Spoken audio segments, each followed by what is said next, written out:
Hey, my name is Nolan, and this is my science project. Science project.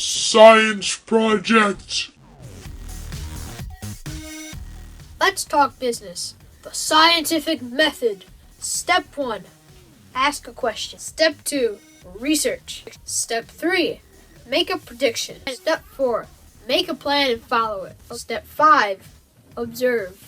Step 6, record your results. Step 7, draw a conclusion.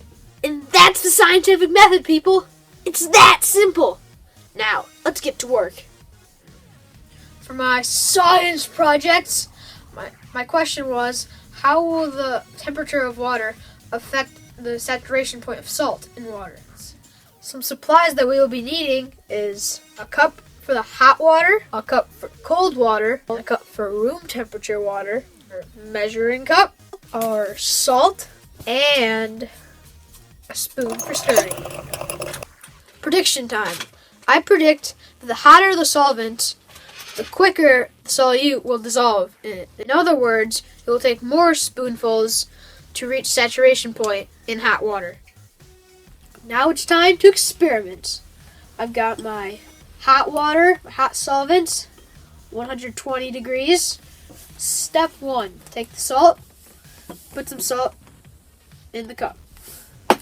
Step 2, take 1 teaspoon of salt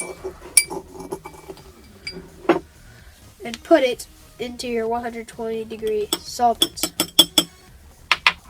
Step 3, stir.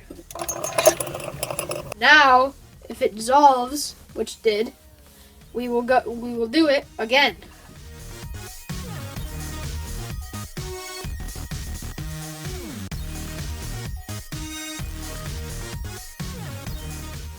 I can see now after 5 half teaspoons, 1 or 2.5 teaspoons, that there's salt on the bottom and it will not dissolve anymore.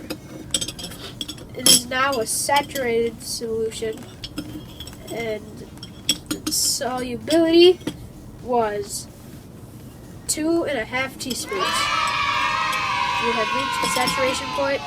It's cooled off 30 degrees from 120 to 90, and we have reached the solubility of 2.5 teaspoons. Now time for my second experiment.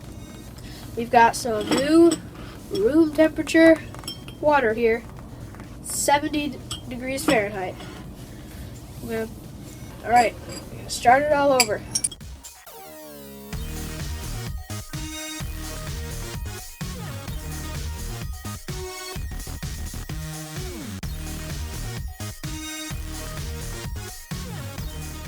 There's salt sitting on the bottom, so that is 2.5 teaspoons.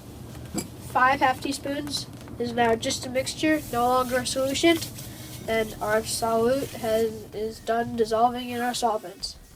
The solubility of the 70 degree water, now 60 degrees,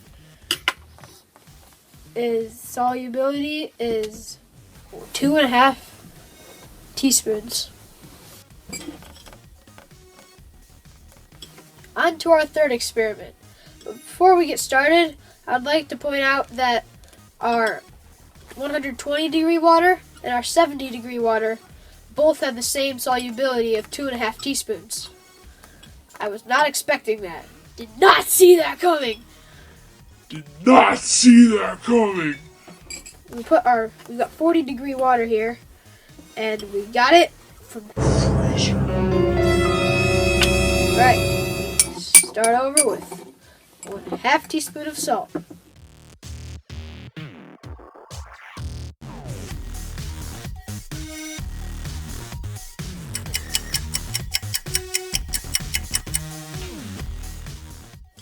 It has stopped dissolving.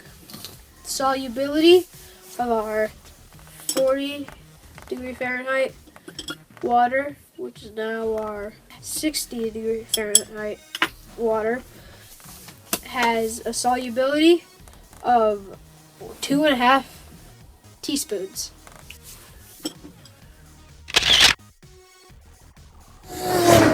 In conclusion, we have all three of our 120 degree water, our 70 degree water, and our 40 degree water all took 5 half teaspoons until they became super saturated. They are all the same. Mind blown. What I learned from this project? I learned a couple things.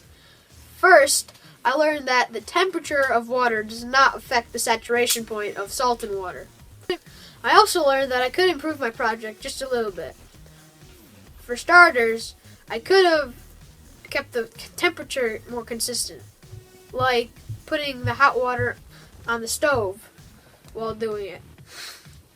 I realized that the hot water temperature decreased very quickly, and the cold water temperature increased quickly. Before we wrap things up, I'd like to go back to the beginning and review just a couple things. First of all, my question was, does the temperature of water affect the saturation point of salt in water?